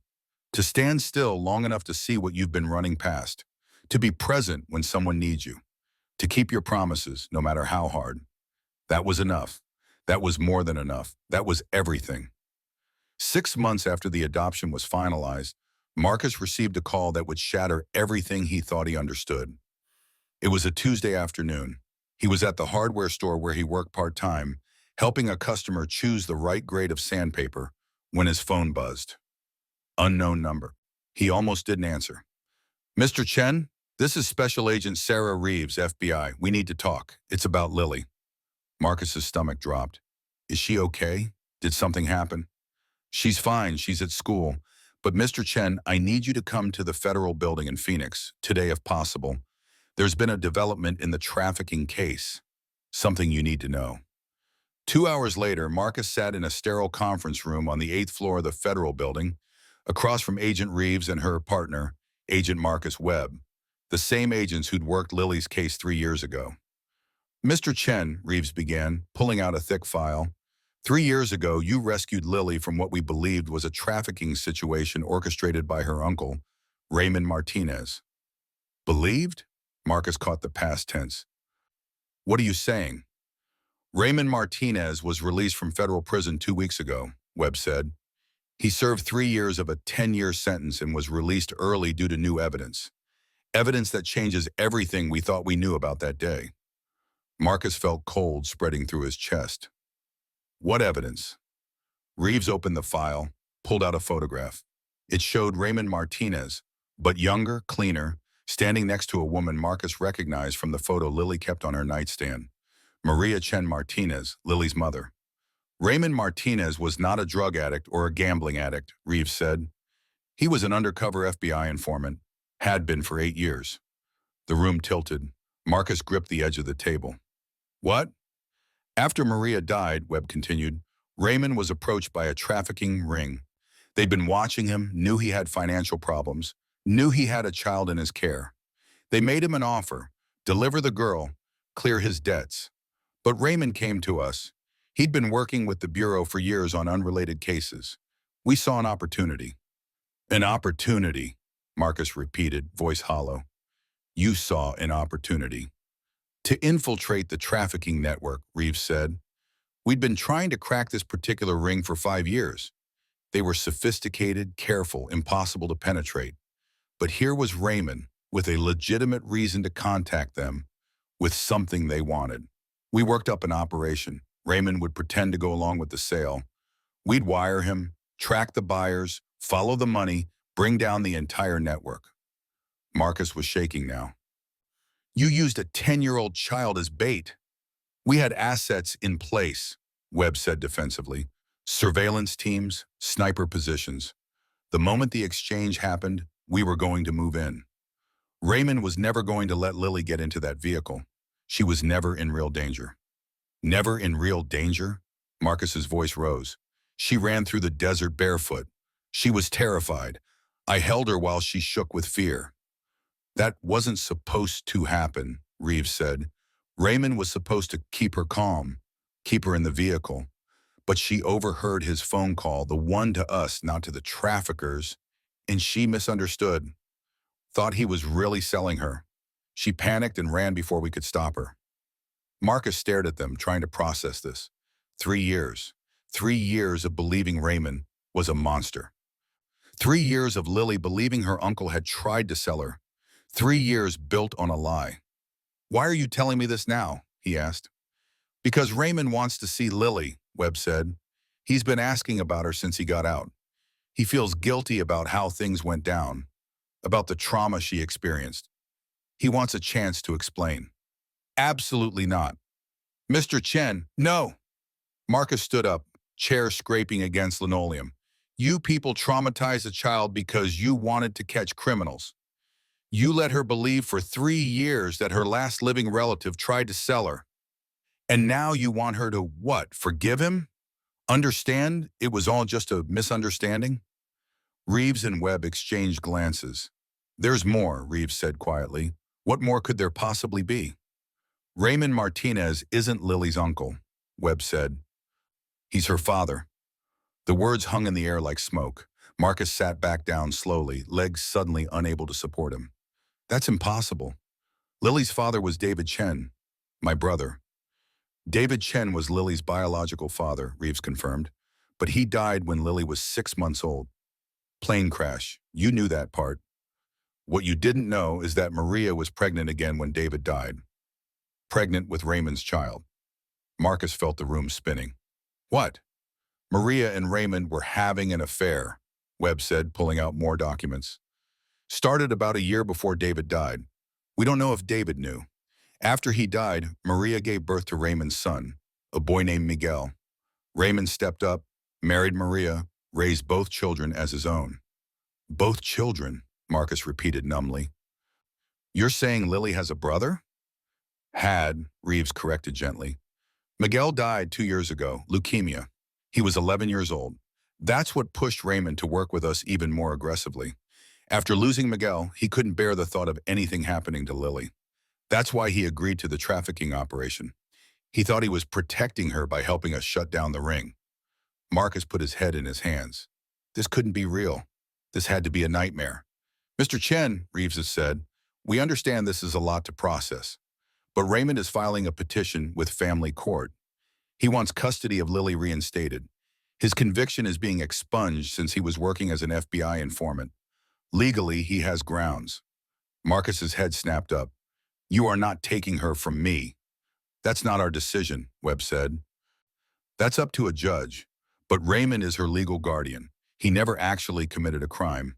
And he's her father, biologically, through Miguel. Half-father, Marcus corrected coldly. And I'm her uncle, blood family. And I've been her father for the past 3 years. I've raised her, loved her, been there for every nightmare, every therapy session, every moment she needed someone. We know, Reeves has said, and that counts for something. But so does the truth. Lily deserves to know the truth. The truth, Marcus said bitterly, is that your operation traumatized a child. The truth is that Raymond, whether he meant to or not, put her through hell. The truth is that she's finally stable, finally happy, finally healing, and you want to blow that up. We want her to have all the facts, Webb said. What she does with those facts is up to her. But she's 13 now, old enough to understand, old enough to make informed decisions about her own life. Marcus stood again, this time more steadily. I need to talk to my lawyer, and I need to talk to Lily. But I'm telling you right now, if Raymond Martinez thinks he's taken her back, he's got a fight on his hands. Mr. Chen, Reeves called as he reached the door. One more thing. The trafficking ring. We didn't just wound it, we destroyed it. 47 arrests across 3 states. We freed 18 children, shut down 6 safe houses, broke a network that had been operating for over a decade. That operation, the one that traumatized Lily, saved dozens of other children. Marcus turned back. And that's supposed to make it okay? No, Reeves said. But it's supposed to make it complicated. Because nothing about this is simple. Not Raymond's choices, not ours, not even yours now that you know the truth. Marcus drove home in silence, mind racing. How was he going to tell Lily? What would this do to her? She'd finally started sleeping through the night without nightmares. Finally stopped flinching when older men approached her. Finally believed she was safe. And now this. He pulled into the parking lot of his apartment building and sat in his truck for 20 minutes, trying to figure out what to say. There were no good options, only bad and worse. When he finally went inside, Lily was home from school, doing homework at the kitchen table. She looked up when he entered, and her smile faded instantly. "What's wrong?" she asked. "Marcus, you look terrible." He sat down across from her. "Lily, we need to talk about that day 3 years ago, about your Uncle Raymond." Her face went pale. "Did something happen? Is he out of prison? Is he coming after me?" "He's out," Marcus confirmed, "but not the way you think. Lily, there's something you need to know, something I just found out myself, and it's going to be hard to hear." He told her everything, the FBI operation, Raymond's role as an informant, the misunderstanding that had led to her running, the fact that it had all been a plan to catch the traffickers, not to sell her. Lily listened in silence, face getting paler with each revelation. When Marcus finished, she just sat there, staring at nothing. "Lily," Marcus said gently, "talk to me. What are you thinking?" "I don't believe you," she said finally. "You're lying. Uncle Raymond tried to sell me. I heard him. I heard what he said on the phone." "You heard him talking to the FBI," Marcus said. "Lily, I know this is hard." "No." She stood up, chair falling backward. "You're trying to make me feel bad for hating him. But I heard what I heard. He said I was 10 and healthy, and when did they want to pick me up?" Those were his exact words. "Because he was playing a role," Marcus said, keeping his voice calm. "But he was pretending to be willing to sell you so the FBI could catch the real traffickers." "Lily, I know how it sounded. I know what you think you heard. But there were surveillance teams, snipers, a whole operation designed to keep you safe while catching very bad people." "If it was all fake, why didn't he tell me?" Lily demanded. "Why did he let me think he was a monster for 3 years?" "Because he was in prison," Marcus said. "Because the FBI wouldn't let him contact you while the case was ongoing. Because he's a liar," Lily's voice broke. "Everyone's a liar. Uncle Raymond lied. The FBI lied. And now you're—" She stopped, eyes going wide. "Oh my God, you're going to send me back to him, aren't you?" "What? No. You found out he's innocent, and now you're going to give me back. That's why you're telling me all this. You're trying to make me okay with it." "Lily, listen to me." But she was already running, slamming her bedroom door, the lock clicking into place. Marcus sat alone at the kitchen table, head in his hands. He'd handled that badly, worse than badly. He'd been so focused on telling her the truth that he hadn't considered how it would sound. Like he was defending Raymond. Like he was preparing her to lose another home. He knocked on her door 20 minutes later. "Lily, can we talk?" "Go away. I'm not sending you back to Raymond. That's not happening. You're my daughter now, legally. That doesn't change just because we learned the truth about what happened." Silence. "Lily, I made you a promise 3 years ago. I promised I'd keep you safe. I promised I'd be here. And I've kept that promise every single day since. This doesn't change that. Nothing changes that." The lock clicked. The door opened a crack. Lily's face appeared, red and swollen from crying. "Promise. Promise." She'd opened the door fully. "But the FBI said he wants custody. They said he's filing something with court." "Let him file," Marcus said. "I've got a lawyer. We'll fight it. And Lily, you're 13. A judge is going to ask you what you want. Your voice matters. Your choice matters." I want to stay with you, she said immediately. I don't care if Uncle Raymond was trying to help. I don't care if it was all some operation. He scared me. He let me think I was being sold. And I can't just forget that because it turns out he had good reasons. Marcus pulled her into a hug. You don't have to forget anything. You don't have to forgive anything. Your feelings are valid, no matter what the truth is about his intentions. They stood there in the hallway holding each other, while the weight of secrets and lies and complicated truths pressed down on them both. The next day, Raymond Martinez appeared at Marcus's door. Marcus opened it to find a man he barely recognized. The gaunt, desperate figure from 3 years ago was gone. This Raymond was clean-shaven, clear-eyed, 20 pounds heavier. Wearing a button-down shirt and jeans that fit, he looked like a high school teacher or an accountant. Normal, safe, which somehow made it worse. Marcus Chen, Raymond said, I know who you are. Lily's not here. I know, she's at school, I checked. At Marcus's expression, Raymond raised his hands. Not like that. I'm not stalking her. I wanted to talk to you first. Without her here. Marcus considered slamming the door, but something in Raymond's face, genuine regret maybe, or exhaustion, made him hesitate. 5 minutes, he said. That's all you get. They sat in the living room, Marcus in the armchair, Raymond on the edge of the couch. The older man looked around, taking in the space. His eyes stopped on a photo of Lily and Marcus from her 13th birthday party. She looks happy, Raymond said quietly. She is happy. Was happy. Until the FBI showed up and told us the truth. I didn't want them to tell you yet, Raymond said. I wanted to be the one to explain. To talk to Lily myself, but they thought it would be better coming from agents. Thought it would be more credible. How's that working out? Marcus asked coldly. Raymond flinched. Not well, I'm guessing. How did she take it? How do you think? She's 13. She's been in therapy for 3 years processing the trauma of thinking her uncle tried to sell her. And now she finds out it was all a misunderstanding? That the boogeyman wasn't real? That changes nothing about how scared she was. Nothing about what she went through. I know, Raymond said. God, I know. I've had 3 years in prison to think about that day. About how it went wrong, about how I should have told her what was happening. But the FBI said a lot of things, Marcus interrupted. They said you were undercover. They said there were safety measures. They said Lily was never in real danger. But here's what I say. She was running barefoot through the desert, terrified, believing the last family member she had was selling her to traffickers. That's real danger. That's real trauma. And no amount of "it was for a good cause" makes that okay. Raymond's face crumpled. You're right. You're absolutely right. I made a terrible call. I thought I was protecting her by helping take down the network. I thought if we caught them, she'd be safe. All the kids would be safe, but I didn't think about what it would do to her if something went wrong. Didn't think she might overhear, might run, might spend years thinking I betrayed her. So what do you want? Marcus asked. Why are you here? I want to apologize, Raymond said, to her, to you. I want a chance to explain what really happened. And he took a deep breath. I want to be part of her life again.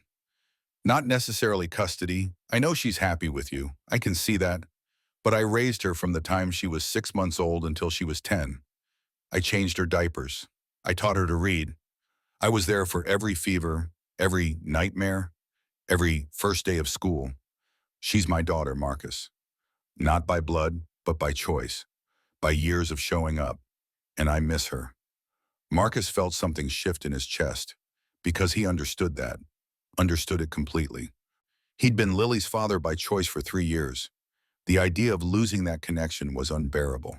She doesn't want to see you, Marcus said, but his voice was gentler now. She's angry. She's hurt. She doesn't trust you. I know, but maybe with time, if I could just write to her, let her know I'm thinking about her, let her process everything at her own speed. Marcus studied Raymond's face, searching for deception, for hidden motives. But all he saw was a man who'd lost everything. His wife to cancer, his son to leukemia, his daughter to an operation that went wrong, trying to salvage something from the wreckage. I'll talk to her, Marcus said finally. I'll tell her you came by, that you want to apologize. But Raymond, I need you to understand something. I'm not giving her back. Whatever the courts say, whatever legal claim you might have, I'm fighting for her. She's my daughter now, and I protect what's mine. I don't want to take her from you, Raymond said. I just want a chance to be in her life, even if it's just letters, even if she never forgives me. I need her to know the truth, that I never stopped loving her, that I never wanted to hurt her. He stood to leave but paused at the door. Marcus, thank you for saving her that day, for being there when I couldn't be, for giving her a home and a family and everything she deserves. I mean that. Whatever happens between us, whatever Lily decides, I'm grateful she found you. After Raymond left, Marcus sat in the silence of his apartment, thinking about blood and choice, about family and obligation, about the complicated truth that sometimes the right thing and the wrong thing were the same thing depending on where you stood. That evening when Lily came home from school, Marcus told her about Raymond's visit. She listened with her arms crossed, face closed off. He wants to write to you, Marcus said. He wants to apologize. He wants to explain. I don't want his explanations, Lily said. I don't want his apologies. I want him to leave me alone. That's your choice, Marcus said, and I'll support whatever you decide. But Lily, there's something else you need to know. Something the FBI told me yesterday that I haven't told you yet.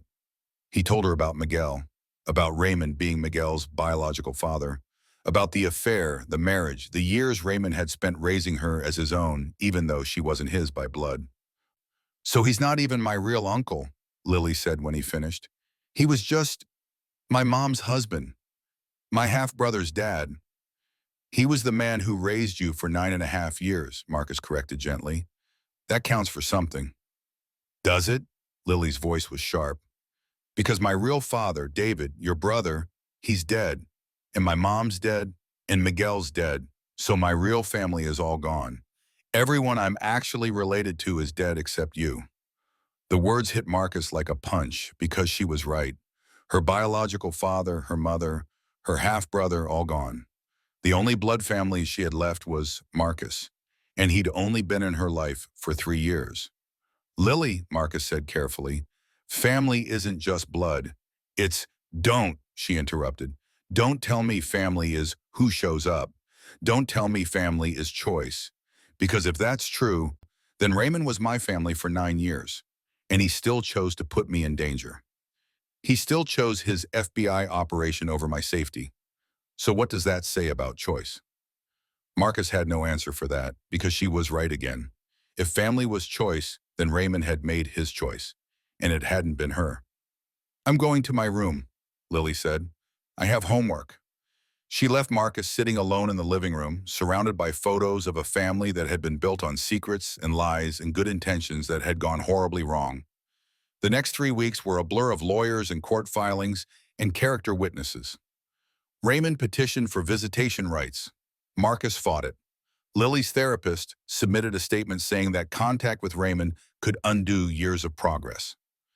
The judge ordered a psychological evaluation for everyone involved.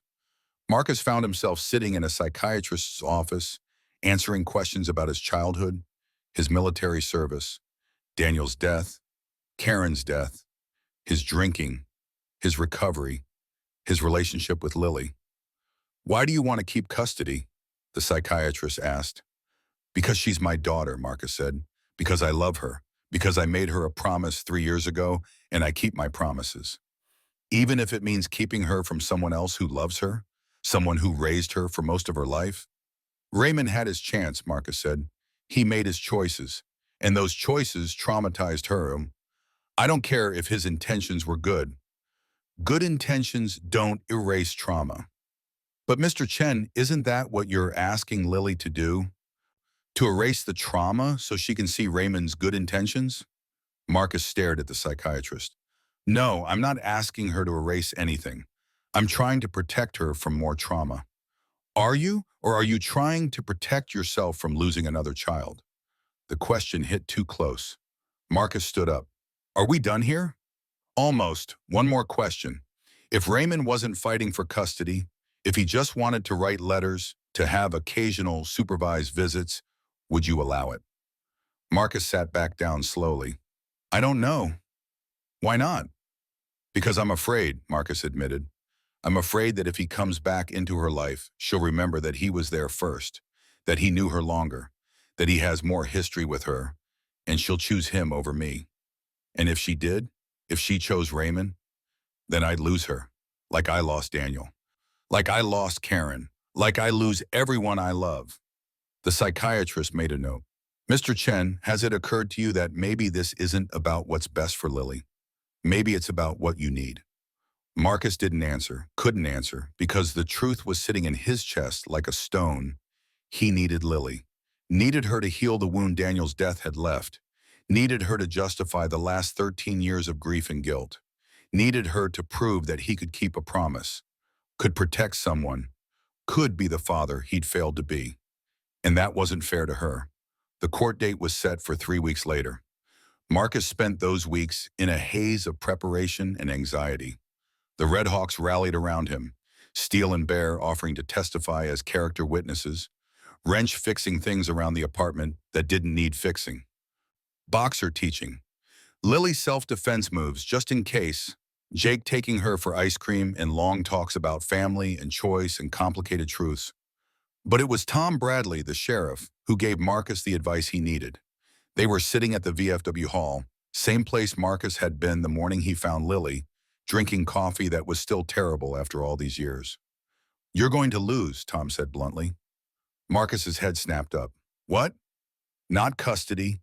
The judge isn't going to take her away from you, but you're going to lose something else.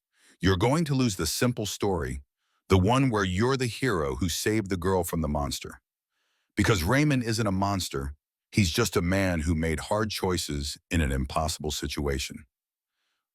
And Lily's going to have to learn to live with that complexity. So what do I do? You let her, Tom said. You let her be angry at Raymond and grateful to him at the same time. You let her miss him and hate him. You let her have all those contradictory feelings without trying to fix them or make sense of them. And you trust that she'll figure it out. And if she decides she wants to be with him, then you let her go, Tom said, because that's what parents do. They raise their kids to make their own choices, even when those choices break their hearts. Marcus thought about that conversation the morning of the court hearing. He dressed in his one good suit, the one he'd bought for Karen's funeral and hadn't worn since. Lily wore a dress Tom's wife had bought for her, dark blue with a white collar, making her look older than 13. They drove to the courthouse in silence. The hearing was held in a small courtroom. Just the judge and the lawyers, and Marcus and Raymond and Lily. No jury, no spectators, just 6 people trying to figure out what was best for a child who'd been through too much. Raymond's lawyer went first, presenting evidence of Raymond's years as Lily's guardian, his clean record before the trafficking case, his work as an FBI informant, the trauma of losing Miguel. He painted a picture of a dedicated father who'd made one terrible mistake in the course of trying to protect his daughter and help law enforcement. Marcus's lawyer countered with evidence of Lily's trauma, her nightmares, her therapy sessions, the progress she'd made in Marcus's care. He argued that disrupting her placement now would cause more harm. That stability was more important than biological connection. Then the judge asked to speak to Lily alone. Marcus waited in the hallway pacing while Lily was in chambers with the judge. 20 minutes felt like 20 hours. When the door finally opened, Lily emerged red-eyed but composed. She wouldn't look at Marcus, wouldn't look at Raymond. The judge called everyone back in. I've reviewed all the evidence, Judge Martinez said. And yes, Marcus noticed the irony of the judge sharing Raymond's last name, though they weren't related. And I've spoken with Lily at length about what she wants and needs.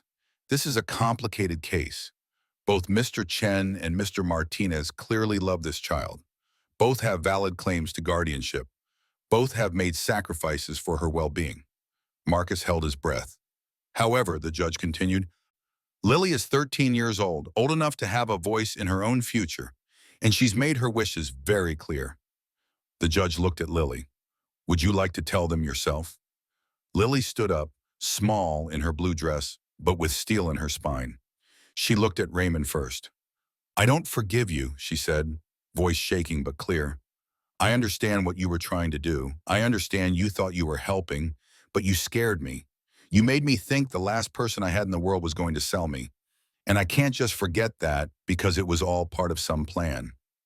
Raymond's face crumpled, but he nodded. I understand. But, Lily continued, and Marcus felt his heart stop. I also understand that you raised me, that you loved Miguel and Mom and me, that you lost everyone too. And I think maybe someday I want to hear your stories about Mom, about when she was healthy, about Miguel when he was little, about all the things I was too young to remember.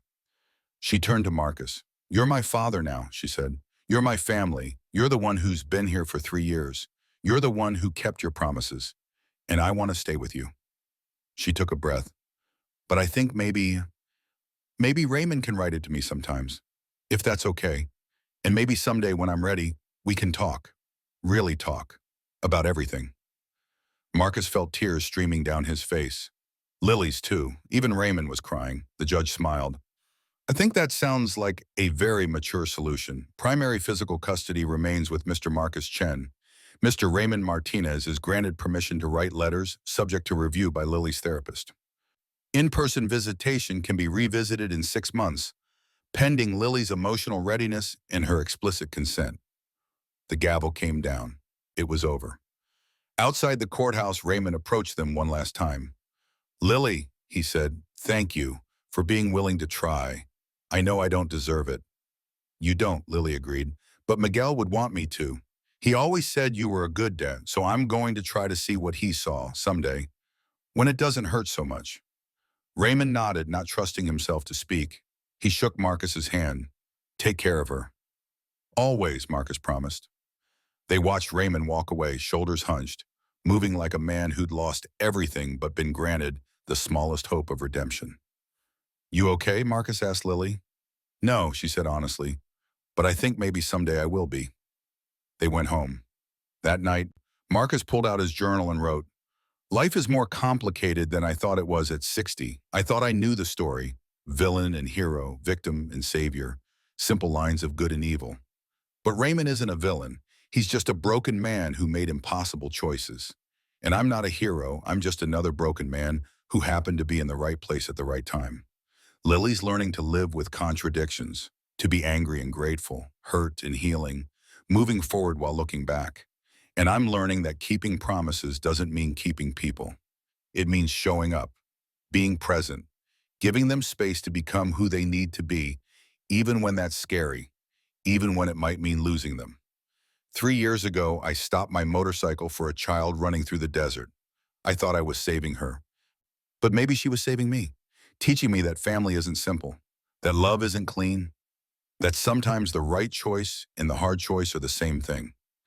And that's enough. Complicated and messy and painful, but enough. We're going to be okay. All of us, even Raymond, maybe, eventually. When the dust settles and the wounds scar over and we learn to carry these truths alongside the lies we believed. Because that's what family does. We carry each other's weight. We forgive the unforgivable. We learn to love not despite the complications, but because of them. That's what it means to keep a promise. To stop running and stand still. To be present for all of it. The pain and the healing, the truth and the lies, the endings and the beginnings. And somehow that's everything.